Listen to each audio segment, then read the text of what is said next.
Malampuson nga ginabrihan niya na nga adlaw Nobyembre 6 ang Tourism and Agri-Trade Fair han gobyerno probinsyal kabakyang ang DTI Provincial Office kumo kapartihit mga aktibidad hapag sa linorog hiton ika-60 nga founding anniversary han probinsya han Eastern Samar.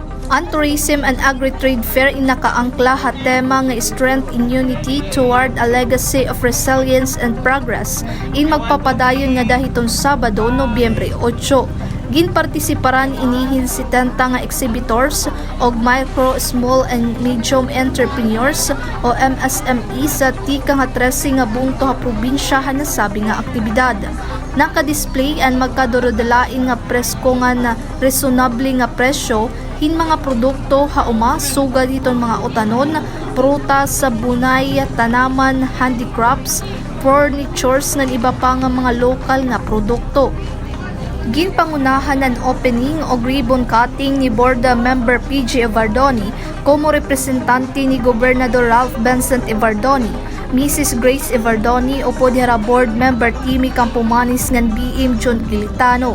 Presente liwat ang iba pa nga provincial officials, Sera Provincial Administrator Nelson Cortez, Provincial Agriculturist Verlin Capon, DTI Eastern Samar Provincial Director Otelma Samonte, ng DEED Regional Field Office 8 Frances Rosaruso, ng iba pa nga mga opisyalis sa probinsya.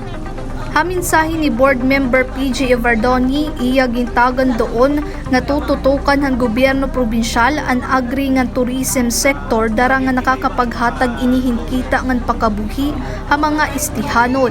Dugang pa ni Evardoni iya ginpasalamatan nga damo ang mga lokal nga mga parag-uma nga negosyante nga tumambonghan aktibidad.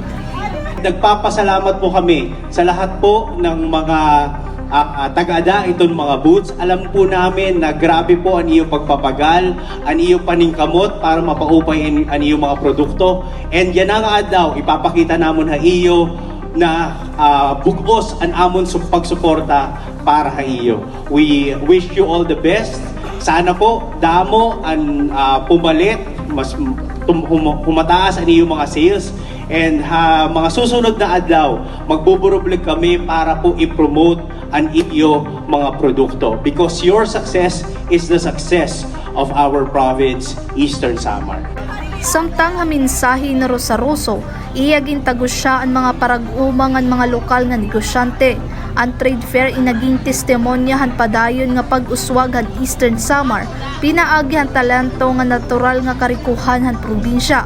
Igin sumat pa ni Rosaruso, may da por lo menos 5 milyones pinaagihan ka Diwa Financial Grant Program ang posible makaavel nga mga parag-uma o mga farmers cooperative nga makakasumiterhin project proposal. Proposed project kay and then amo iton panuyo ini nga ato gitatawag nga Kadiwa Financial Grant. Ngan siguro amo pa iton mga farmer cooperatives and associations nga interesado diri lang ni para hiton local government, provincial local government, municipal local government, pwede gihapon ang aton mga farmer cooperatives mag-propose nga matatagan niya rin ayuda nga por lo menos mga 5 million.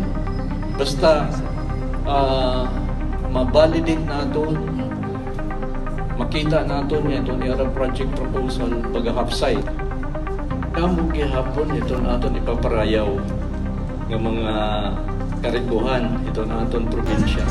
So congratulations ito natin mga kasi mga taga Eastern Samar. Ini papakita ini nga dari kita na orhil, no? Dari kita na orhil in terms ito naton mga natural resources. Ginaaghat naman ni Provincial Agriculturist Capon ang mga istihanon nga suportahan ngan tangkilikon ang mga lokal exhibitors pinaagihan pagpalitan balidya nga mga produkto. Tika nga syudadhan Borongan, Mailing Katubay, Eastern Samar News Service.